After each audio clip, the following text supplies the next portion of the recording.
sueminahan. Welcome to Talk Cosmos, the show where sueroseminahan and her panel of guests bring you insightful conversations to awaken consciousness for soul growth. Come journey with us through astrology's energetic cycles and get ready to understand your path in the cosmic roots of the stars.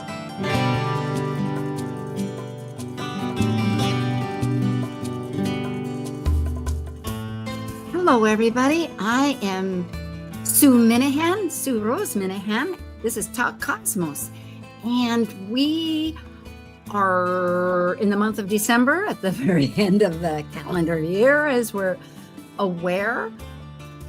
But the point that I really want to make is that this new moon that we're talking about is a very thoughtful new moon. It involves Sagittarius, which is always about our belief systems, and Mercury is toggling between past and present, refocusing, but it involves a big scope, our values and etc. And we'll talk about that in great detail because I have a wonderful guests with me, as always, on this panel. And I will say that we're reframing, and next year, Liz and Justin will be returning with me 6 times in the year and on new subjects. I don't know if I should announce. I'm announcing it now. Yes, it's happening. And so progressively, you will see some great new growth. We're all growing. We're all expanding. We're all refining and deepening and exploring what's meaningful. How does it all add up? And I have 2 wonderful people that really help it add up. So let's get to it. Right now, it is archetypal symbols, and we are ready. Synthesizing the new moon consciousness through archetypal Sabian symbols, numerology, lunar mansions, tarot, and astrology, all together illuminating a new moon vision story. This is your Archetypal Symbols panel. I'm sueroseminahan, founder of Talk Cosmos since 2018.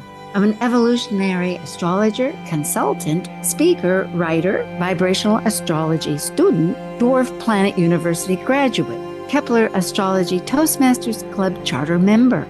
I have a fine arts music degree plus a certificate in jazz. I'm an artist, musician, and certified color energy life coach. Especially, I love mythology and esoteric philosophies. I'm elizabethlizmuschett, a professional astrologer, intuitive, numerologist, and tarot reader. I'm a certified sacred healing counselor, providing nurturing, in-depth consultations for individuals and couples. I'm an author, blogger, speaker, and international Reiki master and teacher. I create safe space in which to explore the deeper patterns of your life, to clarify your current circumstances and help you find your best path forward. And I'm justincrockettelzie, an archetypal Jyotish astrologer, yoga and meditation teacher, and author. I combine both Western ancient astrology and modern psychological astrology with Eastern Vedic astrology, and I specialize in predictive, electional, and karmic astrology for individuals and couples. I also do in-depth astrological research into arcane astrological concepts, focusing on the mystical, occult side of astrology. Eleanor Roosevelt once said, "Yesterday is history, tomorrow is a mystery, and today is a gift." And that's why it's called the present. Well, we'll have to keep that line. At any rate, hello, Justin, and hello, Liz. Great to connect. Hi.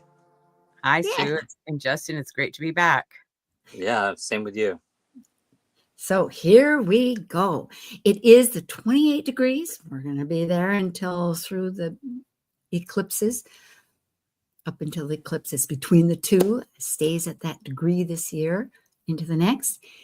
And it's in Sagittarius, always searching for some kind of truth, whether it's your own or eternal.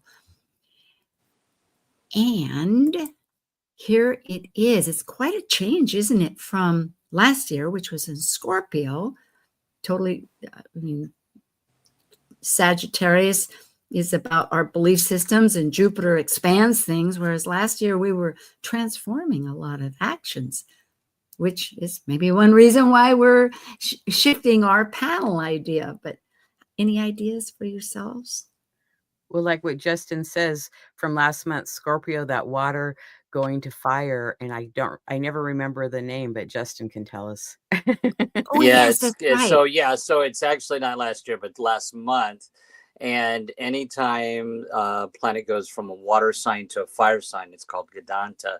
It's a spiritual knot because it creates an element of unstableness or chaos when a planet, any planet, ever goes from to water to fire. So it's a period just to be much more aware of how we're interacting with our environment and to be aware that things may be a little bit more disruptive. Changing. Yes, that's a big element. It's like steamy. Very good. Thank you. So as we go into this month, it's right the new moon itself will be in about a week on the 19th. Today is the 14th. Well, that's 5 days from now, but it's only a couple of days before the winter solstice, which is another huge calendar. It's not just a calendar event, it's nature itself that is transforming, meaning that the information here today really might help invoke those intentions that we want to make with this cardinal action for the winter solstice, because it'll be at the crescent. And again, with this mutable energy of Sagittarius, there's quite a few planets or points. Black Moon Lilith is a point, but they're integral to how this Sagittarius energy is getting seeded. Liz, you want to talk a little? Well, it just reminds me like having the last new moon of, the year basically, and then going into winter solstice so close together. And it feels really important, this Sagittarius new moon. It's like helping to shift the change, because being in water last month was an emotional moon, and now we're going into an action moon. Yeah. What's interesting to me is that at 28 degrees, we've been experiencing this since November 20th, I think. And here it is, December, middle of December's, and we get a chance to kind of regroup and think, okay, how is our ego and emotions going and particularly because Juno with our alliances, what are we married to? How do we want to, and with Venus, our values, what are we desiring, what attracting our attention? I always say energy follows where attention goes, and energy is, back and forth. And also our thoughts, Mercury, out of its path, it's no longer retrograde. Yeah, it's building up speed again. Yes. Well, okay. Well, that's another subject. Some archetypal thoughts, just trying to maybe probe a little bit into the meaningfulness. Zeus or Jupiter, Roman Greek. It was the king of the gods of the heavens. And his wife, Hera, or Juno, was his spouse, or the queen of gods. And she held marriage and childbirth and really focuses on our alliances and what's working for us in that way. Right. And so for, maybe we should point out, because not everybody can see the screen, that we're talking here about Zeus as the head of the Greek gods, and Jupiter as far as Roman. And then Hera was Zeus's wife, and Juno was Jupiter's wife. So yes, thank you. Excellent. It's really, it is this big picture that Jupiter brings in, and it's a shapeshifter. And besides that, Sagittarius is mutable. Okay, we'll lead on. The tarot here is a powerful. That's associated with Jupiter and Sagittarius. We have the Wheel of Fortune for Jupiter and Temperance for Sagittarius. And the Wheel of Fortune talks about divine law, cycles, fate and destiny, wisdom and success. And Temperance is about balance, peace, patience, moderations, and alchemy. It's interesting to me, just looking at this right now, I realize, okay, with Jupiter, it is some sense Jupiter is expansion, although it isn't necessarily here. It's just it cycles, and the destiny as it gets involved with that circular motion. Yet temperance is rather constrictive. I mean, in the sense that it's moderated. It isn't the extreme, so it's an interesting calibration of it, I suppose. At any rate, I don't know how that pieces in. Well, no, I think that temperance is about balance. So in the cycles, it's asking us to not, there has to be some level of moderation in growth, that it can't, that there's temperance is about being moderate or balanced or patient. Yes. And so I think that's how it fits together. Well, it's good energy. The numerology, once again, is 2, 8, adding to 10, which is 1. And just keep adding those up.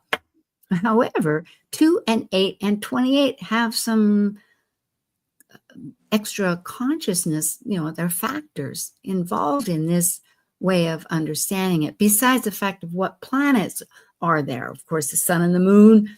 The sun is our ego. The moon is our emotional depth.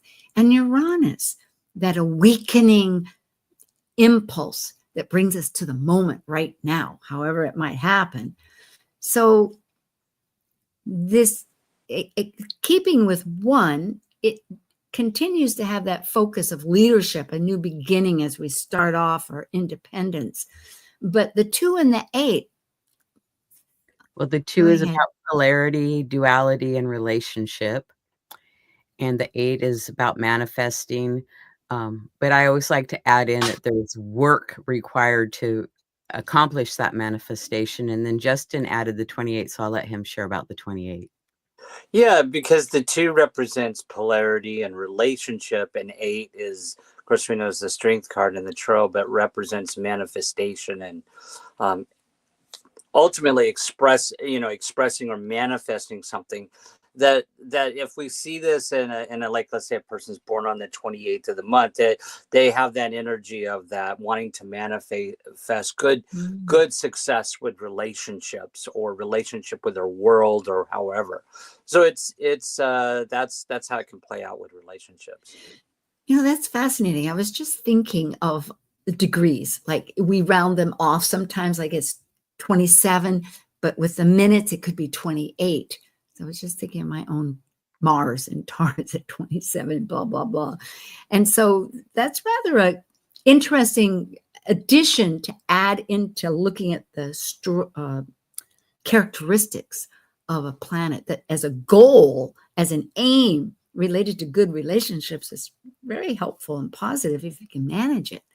It's because here we have, at least for all of us, speaking in Sagittarius, it really is, how are we forming these belief patterns as we expand, remembering that temperance of moderation, because everything has its pros and cons. And from learning through those beliefs, it's like, to still stay in balance with whatever those beliefs are. Yeah, and to use our resources. I like that idea of Uranus is still now retrograding in its past 7-year cycle of Taurus, because as we know, these late degrees are soon, with 2026 going to return into a new cycle. So we have a chance to regroup and figure out what resources do we have to bring into this picture of beliefs. Justin, please.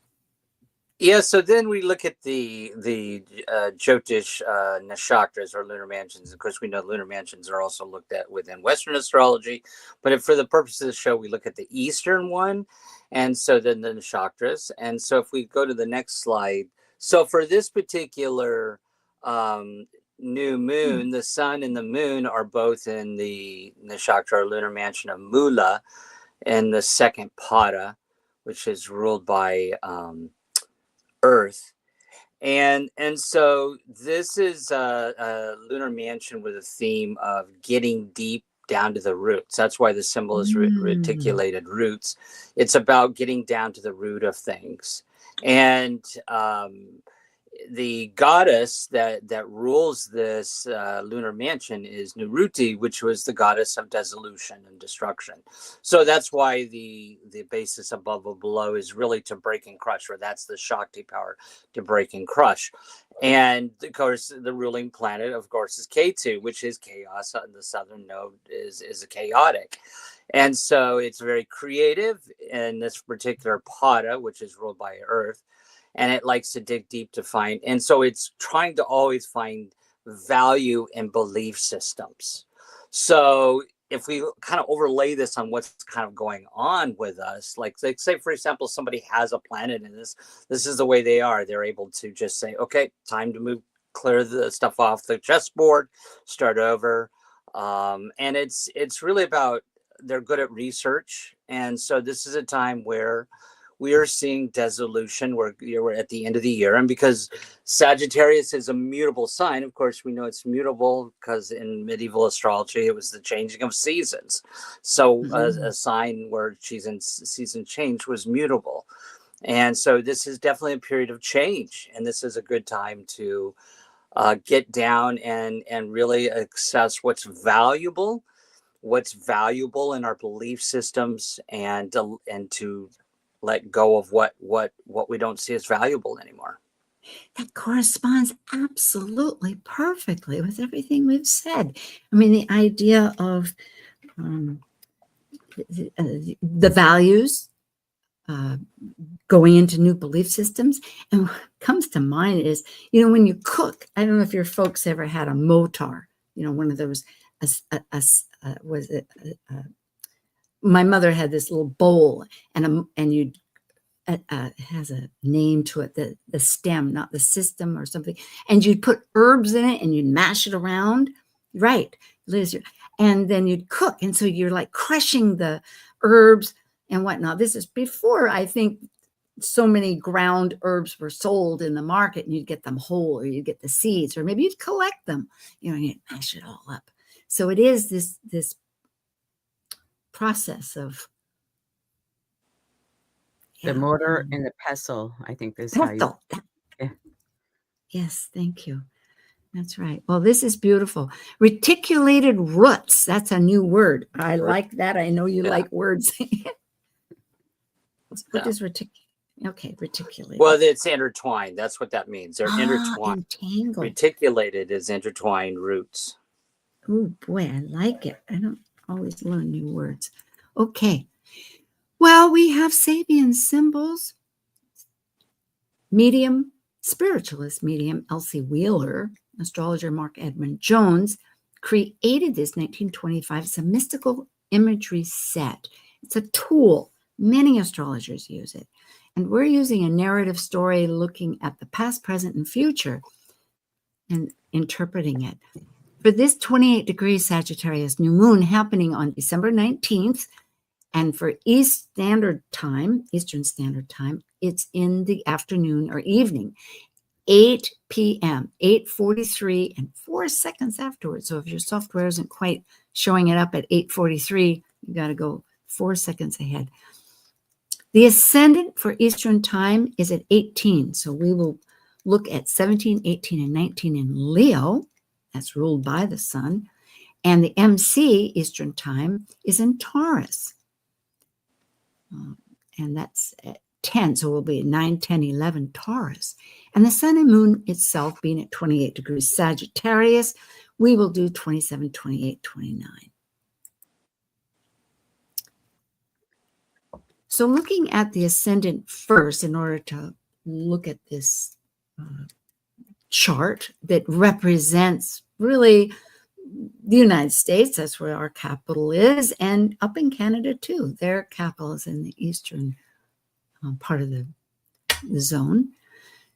And we'll weave these together as far as intention. But the past, before the degree before we're looking at, would be at 17 degrees. It's a volunteer church choir singing religious hymns about togetherness or an ideal. Go ahead, Liz. And then the present degree, Leo 18, A chemist conducts an experiment for his students. So they're looking into the hidden process of nature, and the key word is alchemy, and we use that for our tarot card today too. So I like that. Mm. And then what we're moving towards is a houseboat party, Leo 19 degrees. And here we see the enjoyment from and sense of freedom from rigid structures and social behavior. So it's freedom from any type of social adherence to social standards or norms or rigidity. Boy, this really seems to tie together the whole idea of the mutable fire sign of being together, the changes that happen just because you know each other. And I mean, just on our mundane level to understand. And then therefore it becomes, because it's Leo too, a party. Amazing. It's a houseboat. A houseboat that's on water, right? Seattle Yes. has a lot of houseboats. Always fascinated by that. So you kind of let loose a little bit from that, but that's where, as an energy, our ascendant energy is trying to refocus. Thank you for if you had any comments. Well, with doing the MC, that's at the top in Taurus, Liz, you want to start us off? Yes, the degree leading up is Taurus 9, a fully decorated Christmas tree to create inner happiness in dark hours. And the key word is faith and cyclic renewal. Yeah. And again, that goes right back to the Tarot with the Jupiter, right?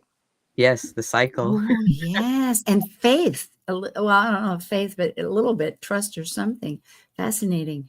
Taurus is fixed. So here we have at 10 degrees, a Red Cross nurse. These are all pretty succinct. You know, sometimes they ramble on forever, but these are like pretty pointed. And it is Taurus. It's like, hey, I put my spirit into matter and there it is, I guess. So it's a compassionate involvement, linking everybody, and it's a consecration to or of humanity. I'm not quite sure how to understand that, but lead on, Justin. Yeah, and then what we're moving towards here is Taurus 11 for the midheaven, of course, a woman watering flowers in her garden.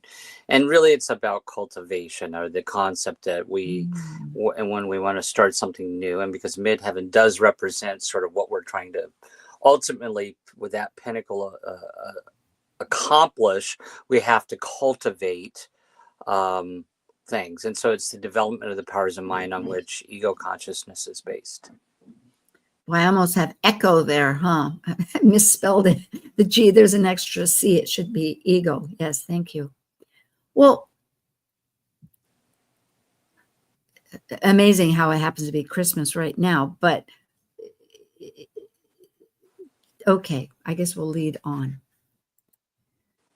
Well, both the ascendant and the midheaven talked about, in my opinion, of gathering together, that it's important at this time. Which is similar to, actually, in a different way, different purpose with the ascendant, isn't it? They're changing and trying to gather their energies, kind of like to break down the social part. But here, it's more purposeful, perhaps, which relates a lot to Taurus, you know, to cultivate those ego consciousness. Thank you. Finally, this is good for everybody anywhere that you happen to be listening to, and in your own chart to notice where this 28 degree Sagittarius Sun Moon is sitting, because this is at 28 degrees, but we're starting off with the past, which is at 27. A sculptor, very physical, at his work. This idea, though, to project visions and give form to what we're wanting to manifest.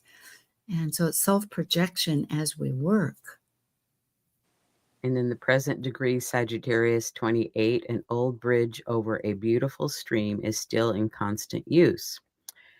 So enduring elements in a society, and it links individuals to the everyday needs of the collective. And the key word is the beautiful necessity.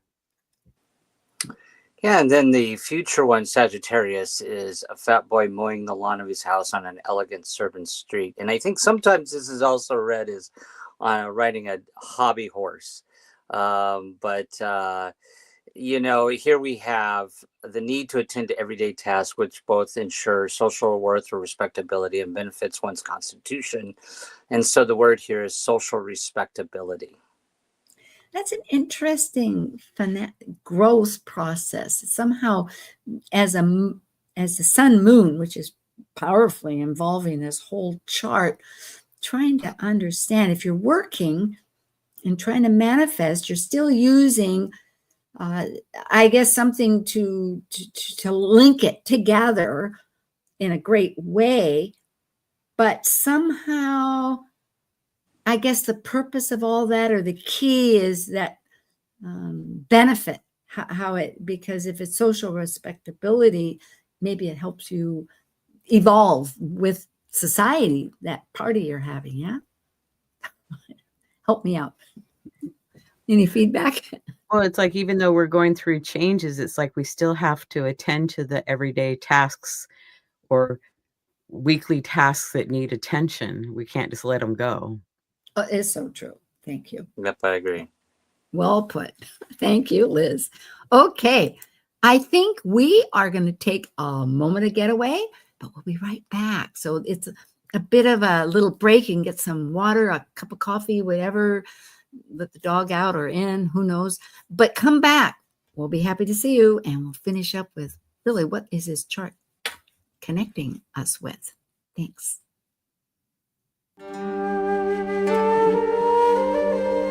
While we take a break from this week's edition of Talk Cosmos, let's take a look at this cycle's archetype.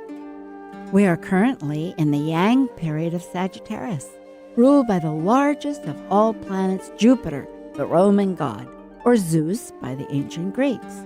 By leaving a cycle based on power and powerlessness, of life and death and regeneration, involving committed relationships, Sagittarius energy finds meaning for an expanded perspective and potential for actualization in their search for truth. As a mutable fire sign depicted by the centaur, Sagittarius is adventurous and seeks the beyond. Sagittarius travels to far places, physically and mentally, to find the truths of life. This is psychological astrologer Dr. Laura Todd. Please join me, Michelle Fleming, and Edja Caleb February 21st through the 28th for Evolutionary Training's annual Goddess Awakening Retreat in Playa El Coco, Nicaragua. Enjoy daily yoga, well-being workshops, melt classes, baby sea turtles, and more. To register, go to mythicsky.com.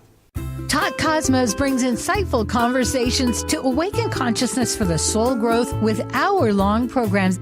Talk Cosmos weekly programs are also available to watch live on the Talk Cosmos YouTube channel and Facebook page. While you're there, make sure you click the like and subscribe buttons so you get the full Talk Cosmos experience. Or if you'd rather listen to the show archives with audio only, the entire podcast collection since 2018 is available on most podcast carriers. And to find out about upcoming programs, sign up for the newsletter at talkcosmos.com. So grab your coffee, tea, or kombucha and enjoy the show. This is Martha Norwalk. Every Sunday morning, beginning at 9 a.m., thanks in part to the Ananda Institute of Living Yoga, we cover the world of animals. This week, December 21st, it's our Christmas show and Behavior Training and Healing Sunday with me, and talk with your human or animal loved ones on this side or the other, and personal readings with Natasha Venter. Hope you can call us with your questions for either one of us. And we'll be singing Christmas carols with the Jingle Cats. Martha Norwalk's Animal World, Sunday morning, 9 a.m. to noon, right here on Alternative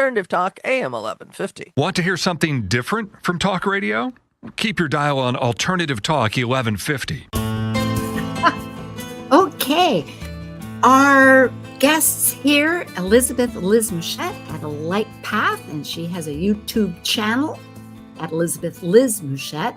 Justincrockettelzie at his website, which is his name, justincrockettelzie.com, and his YouTube.com at astrological yogi. Myself, sueroseminahan, talk cosmos.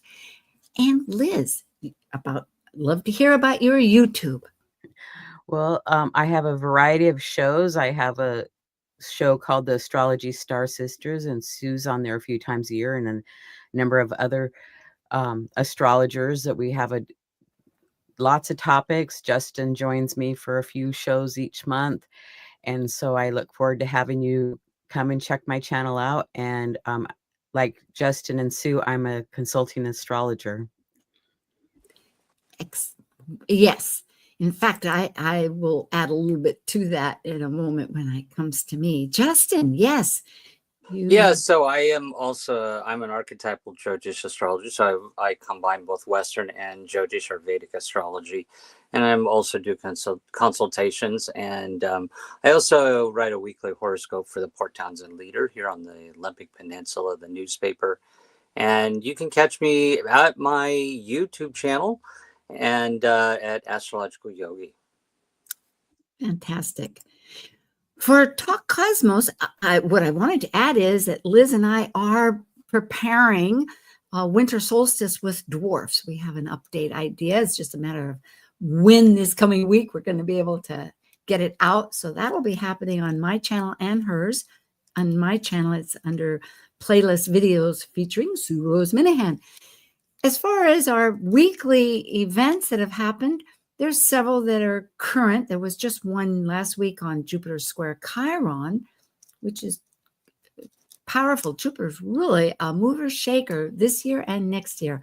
But next week will be the solstice, and we're going to have more of a conversation when we do that, involving what the 3-month consciousness really wants to tell us. It's so revealing in that particular language of vibrational astrology. You don't have to know vibrational astrology. You can just understand what the messages are, just like if it was Sabian Symbols. And actually, Linda involves those too. And at the end of the year, it's like my way of telling folks, okay, what 2026 is going to be your best medicine. We have a little more to it. It'll be with Melissa Elvira Billington. And of course, you will be hearing Liz and Justin. We're going to work on our 6 events. And I think maybe it'll start off in January if we can work it out. So they're not going far away, I hope. Besides, they're on their channel too. So let's find out. Oh, and there is a sponsored announcement. Dr. Tad has created a moon journal, which is very interesting with all the moon energies.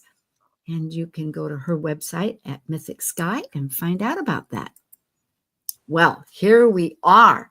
The adventures, the solar sun and the moon. You haven't seen this particular one. I just created it. We're discovering new beliefs and values with the Sagittarius sunlight. Look at this. Where's that bridge going across the water? I just love it. Well, there's a few planets left retrograde. Not too many. The major ones is still Jupiter and Uranus, along with a pair that are still quite tightly moving together, Chiron and Eris in Eris. And we have some out of bounds. Justin, you want to lead us off with this crew, the moon and Mars, besides just really the concept is when a planet's out of bounds, it acts not normal. I mean, it's gonna, like we're looking at that Sabian symbol about freedom from social rigidity or social behavior, that you can put the planet there if it's out of bounds, that it's acting outside the normal bounds of the way it'll react. So if you have a moon in Sagittarius near these degrees, you may feel at this particular point in time, or if you have Mars near these degrees, you may take action outside the norm, or a little bit more of a risk taker, and your emotions may be a little bit up and down. So it's just something to be aware of when these planets are not acting typically. I liked how you put their archetypal behavior without constraints. Yes, and I wish I would have put the degrees that they were in. That was a good point. I did not. So we'll have to, of course, we know the moon is at 28 degrees, and Hygien's been out of bounds just for so long. Mars jumping around. It's Liz, did you have some thoughts? No, I thought you guys did it really well.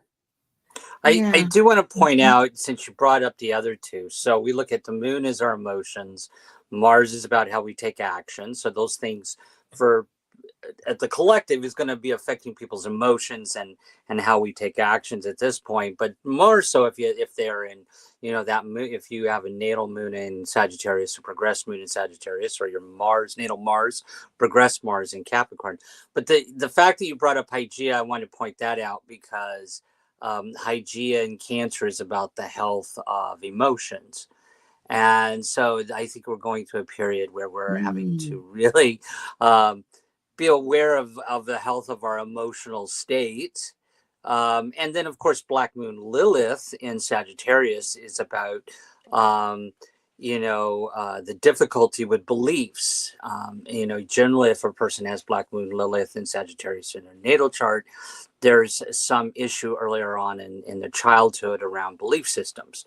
And maybe sometimes a little bit more rigid belief systems. And again, back to Sabian Symbols about some freedom from rigidity. So liberation of the Black Moon Lilith and Sagittarius is about a liberation from unhealthy belief systems. I should put it like that, unhealthy belief systems. What do you think, Liz? Well, I agree, because it's like you could have been raised a certain way and never experienced other ways. And so now you're learning about other ways when you grow up. And it's like, well, maybe that wasn't such a bad thing, but life in the world has changed so much. Maybe it's okay now. So, And I'm really glad to have this expanded because they work together so well. When I think of the moon and Mars cuts away because it's doing an action, so it's headed somewhere, and particularly, well, not so much in Capricorn, which is Earth. It's trying to ground, but it's still grounded and it's moving away, meaning that it could be moving away into what it wants to experience. I'm tying together kind of what you've said, but maybe shifting a certain thought. Is it deconditioning? I think that's the word, because Capricorn often gets conditioned through traditions, through time, its longevity.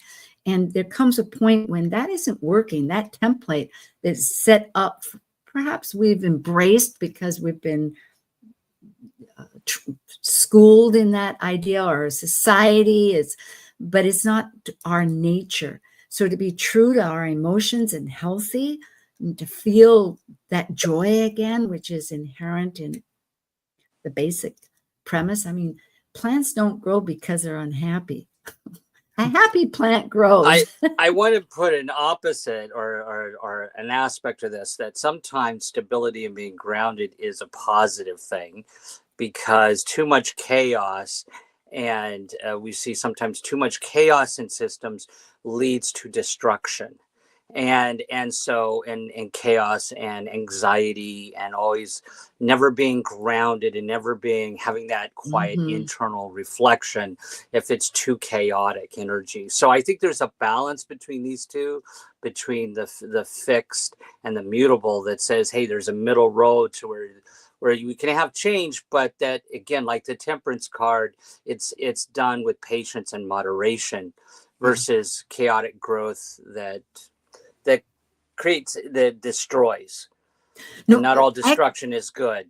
Absolutely. No, I think I agree with you that Mars is really trying to restructure through a positive, going ahead. I mean, somehow, but by releasing what is making, because Hygeia is purity and toxicity. So what has been toxic, and it, good, excellent, growing on, good. I like it. Then here's a chart. We only have a few actual charts with this one. The sun's ruling the ascendant, 18 degrees Leo. And in the new moon, Juno, representing what we're married to, our alliances, is only 2 degrees from the sun. So it's pretty well conjunct. And,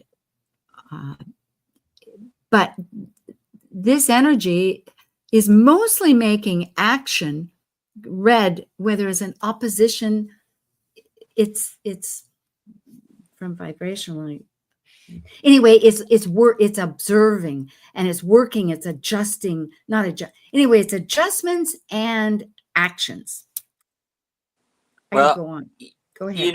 Go ahead, Liz. I see you're about ready to say something. Go ahead. Well, I was just going to say that this new moon is square to Saturn and Neptune and opposite Hygeia, for those that are just listening so that they can see. And it is also square to Ceres, too. It's within that range. So it's like there's a lot of action, and you could say that all makes a T square. So, it has some tension, and, the opposition with Hygeia, it's like you can see each other, but the square sometimes you can't see very well. So Saturn, Neptune, and Ceres are that T square point. So it's like, okay, the structure with Saturn, the ideas with Neptune, and Ceres, like, how do we nurture ourselves and grief and sorrow? It's like we're probably processing a lot of that at this time. Yeah. Go ahead, Yeah, Justin. I would agree. And I think it's important, if you can see the screen, that it's important to stellium. That's sort of what's happening. The stellium there, and with Lilith, it's about just we're apt to see people go even more outside the bounds with belief systems right now, and because Mercury's right there, a very independent thinking, and Venus is right there. Juno, which is relationships, is right there. Sun and Moon and Mars. So the stellium of lineup of planets is really about expansion here. But I love how the graphic shows how that expansion is affecting the other planets in the sky. So, there's the square, of course, you said, to the Saturn Neptune theme, which is, some difficulty, can be some struggles or challenges in the collective. Neptune's a collective planet, and Saturn represents boundaries and obstacles, and that in conjunct or imbalance of needing realignment with Uranus. And of course, we know that's triangulating Pluto, so that's also bringing part of the change. And something that's interesting is because Mercury is actually trining the nodes here, I think that strengthens Mercury's role with changing our thinking right now. So actually, it's square the nodes. Actually, it's, you're right. It is square. I'm sorry. That's all right. That's all right. No, it gets our thinking. It is changing our thinking. Yeah, it is changing our thinking. I was thinking of it's okay. No, how it's actually that stellium is actually trining Ceres and Chiron, and the ascendant there for this one. So yeah, we'll lead on with some more, but it's hard. It's so connected, as always. Everything is, but that's why. But what I love here is this idea that with Saturn and Neptune, as they're working, they're still in Pisces. They're direct. They're moving towards February 20th when they're conjunct. And I just heard from Aunt Ortley, because I part of her Patreon thing, that someone named Pam Gallagher, I'm not aware of, I think that's her name, that the last time we had them conjunct in Eris was 7,000 BC. That's 9,000 years ago. This is mega huge change. And what is it asking? At that time, it was a lot to do about we're leaving nomadic to agriculture, and there was tools, and there was ownership of family. You began to realize that people were kind of settling down, and that children had fathers instead of not understanding that process, meaning that now we're in a new sense of identity leading forward. And I am eager to always bring forth the idea that who's our new partner? It is the source, because we're dissolving. I'm remembering that with the Vedic, it very much said, look at our values, all of this with dissolving things. And so, yes, we are dissolving structures, but you have to something replaces it. And it's this new, it's not new. it's never new, but yet our consciousness as a society hasn't always written that down in your homework. So there, I hope that made some good sense. I see you smiling, Liz. Go ahead. At the 0 point, and in Eris, the first sign, it's like it feels like a big new beginning, new initiation, a new start. It feels exciting. Yes.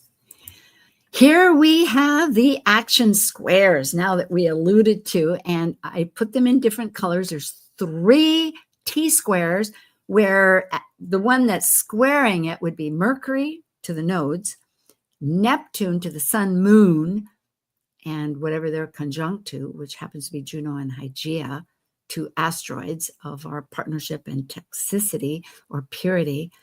And then Ceres, who's really a dwarf planet. I was just listening to Louise Eddington, who's very definite about this, and I like it. An inner missing planet, although on a dwarf. At any rate, she's squaring our actions with this of trying to find that toxicity and purity. So with that said, I know you'll both add more points. Go ahead.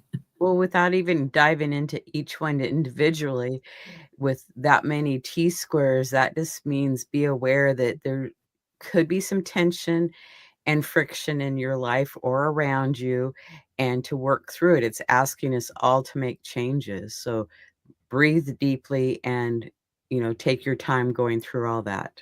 So go ahead, Justin. No, I wouldn't add anything more than you already did, Liz. Well, I will say that this is for growth. And just like a seed needs to push against the earth to break through the horizon, it can have tensions. Yet, as we know, it's always that push-pull, how much tension, because without some kind of music, even if you don't have any tension between the chords, it gets kind of boring after a while. It needs to have that resolution. And here, I'm thinking it's pretty optimistic in a way. It tends more towards the optimism. Not to say that that's all glory and beauty, but Mercury is really thinking hard, along with Jupiter, how to redesign, how to, bringing in, thankfully, it has Mars still in Capricorn, as we brought out. So at any rate, that's my I'm excited to see what is birthing, and that doesn't mean a physical child. It could be a physical child, but birthing, new ideas and new businesses and new ways of being. Yes. Well, I'm going to play a little bit of the devil's advocate here, because if you look at this from a higher cycle perspective with mundane astrology, let's look back in history. We didn't learn from the Trojan Wars. We didn't learn from the Napoleonic Wars. We didn't learn from the any wars that you could see in history. We're still initiating wars, right? We're starting, and there's a cyclic aspect to that. And so there's times when humanity regresses, and it's not a positive thing. Yeah, we see the change, but it's a regression. And I think that's something to be aware of right now, that it's not all pie in the sky and perfect, that there is a little bit of regression within society. We're going back towards a more racist view within our collective. And that's a regression. But it's a change of cycle. It's a change of a cycle. And we're being asked to reevaluate what's valuable. So I think that's kind of important, that we don't let go of what we feel is valuable in the new cycle, so that we don't regress and we don't learn from the past. I love that. I love that. Thank you. I really love seeing the whole package. That spells out what Jupiter is doing. That is ruling or governing this new moon, because that's Sagittarius Jupiter. Jupiter is in this tension square of activating with these awesome energies of Chiron, of our wounds, that's trying to alchemize, and Eris, the disruptor, that wants to be included. That's what's excluded, and they're in Aries of identity. So yes, what you're saying is absolutely the truth of what we're and Jupiter's in Cancer, which is tribal. Oh, So there's this yeah. wound of tribalism with Mhm. and there is a connection with racism and in the US chart with Chiron and Aries. So there's that square, and Yep. that's who's valued. Chiron's asking Jupiter who's valued in the family, and Jupiter's in Cancer trying to determine that, but it's retrograding right now, right? So Yeah. there's something Well, to be aware of. the good news is, again, because this takes time to dissolve. I'm remembering that they're in Pisces, both Saturn and Neptune. But then again, we have Nitriti. Is that it? Niriti? Niruti. Niruti. Is dissolving things. Nirruti in Sanskrit. Yeah, so there we go. It's like, okay, folks, that's how you feel, but how is that working for you? Anyway, let's see what will go on. Thank you for that very much. There is a few flowing energies. We have this ongoing mini grand trine. It's not so tight right now, but it's still exerting some influence. And that happens to be between Uranus and Pluto, which will be perfecting their trine come next summer. So we're in this wonderful mix. And depending on the orb, it was going to be between 24 and 29. So it's huge. And it's really changing because remember back in the 60s, about 64, 65, 66, they were conjunct in Virgo, which many people have that signature. And then at the beginning, 2012 to 15, they were square. And that was the Arab Spring and etc. Now they're in that trine relationship, but sitting right in the middle, and this is long because they're all very slow, is the conjunction that we're waiting for, this 9,000 year connection again in Aries of Saturn, Neptune. So that's always sitting in the back to mention. But in the meantime, Jupiter that was in angst with our wounds and inclusion is actually very harmonious with Saturn. Did I say enough? We want to go on? Well, I will say something about the Uranus-Neptune cycle just for a second, that if you look at the change that happened right there in the 60s with the change from the change, a big cultural change with the conjunction. And now that relationship is now in a trine. And a trine can be an easy flow for positive or negative. So it's like, where's things going to flow now? And so you could look back at some of the changes. That was the civil rights movement back then in the 60s. And now we're seeing it's flowing differently. There's a flow differently here between the two planets. And so it's making some adjustments or changes from the original 60s. So it's just something to be aware of, that's why we're feeling a lot of this change, is because of the trining of these two planets, Uranus and Pluto. Yeah, refocusing new creativity. Thank you for that. Liz was going to say something. Oh, go ahead. Trine is going to be in effect all of 26 and part of 27. That's what I was saying. Be around for a while. Yeah, all the way to 29, depending on how you look at it.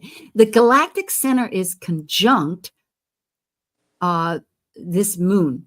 It's 1 degree orb.